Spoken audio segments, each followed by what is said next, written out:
Mănăstirea Vlădiceni este o mănăstire de călugări amplasată la marginea municipiului Iași, în localitatea Vlădiceni, pe locul numit în cronici Poiana Vlădicăi.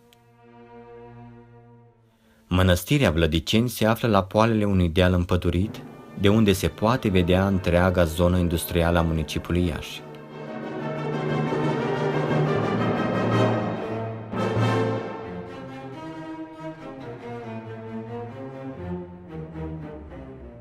Potrivit tradiției locale, în anul 1415, domnitorul Alexandru cel Bun și mitropolitul Iosif Mușat au întâmpinat la marginea Iașului, în locul unde se află astăzi mănăstirea Vlădiceni, alaiul care ducea moaștele Sfântul Mare Mucenic Ioan din Trapezunt de la Cetatea Albă către Suceava, capitala de atunci a țării Moldovei. Cu această ocazie, poiana unde a fost întâmpinat alaiul a fost denumită Poiana Vlădicăi, denumire existentă și în cronici.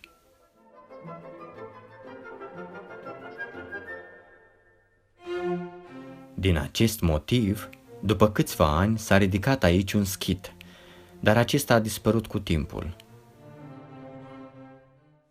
Între anii 1908 și 1910, câțiva călugări au construit în Valea Cozmanei, din apropierea Poienii Vlădiceni, o primă biserică a schitului Vlădiceni, spre cinstirea Sfântului Apostol și Evanghelist Ioan. Între ctitorii de atunci se numără și arhimandritul Teodosie Șoricianul și câțiva călugări atoniți. 8 ani mai târziu, în anul 1918, biserica a fost distrusă în întregime în urma exploziei unui depozit de muniții din apropiere.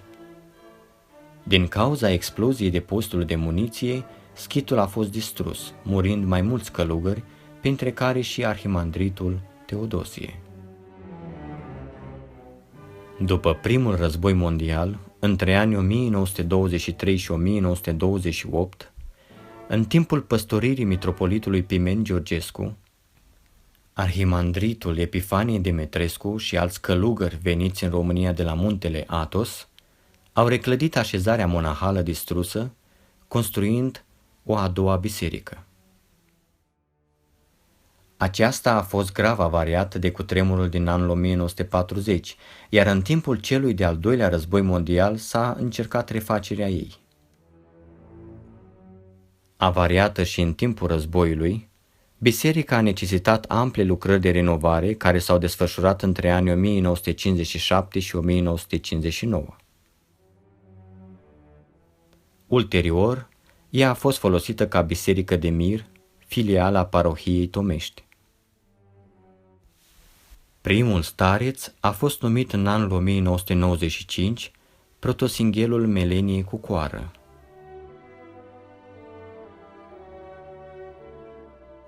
La 10 iunie 2007, la vârsta de numai 46 de ani, a murit protosinghelul Meleniei Cucoară, primul stareț al mănăstirii.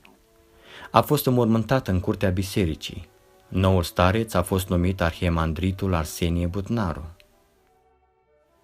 Noua biserică a mănăstirii Vlădiceni a fost sfințită la data de 23 mai 1999 de către mitropolitul Moldovei și Bucovinei, Daniel Ciobotea.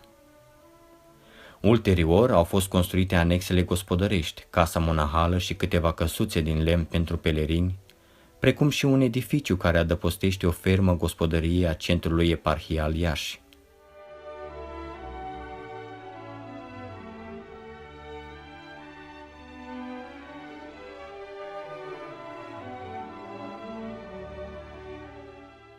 Pictarea interioară a bisericii și a pridvorului deschis a avut loc în anul 2004.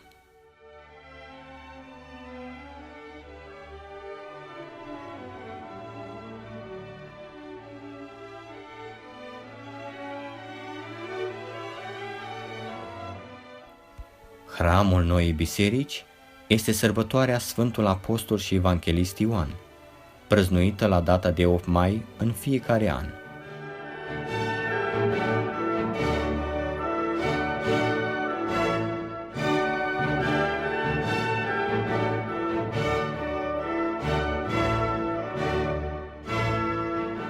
O altă ieșire din incinta mănăstirii are o boltă de piatră și duce către un mic cimitir amenajat pentru viețuitorii mănăstirii trecuți la cele veșnice.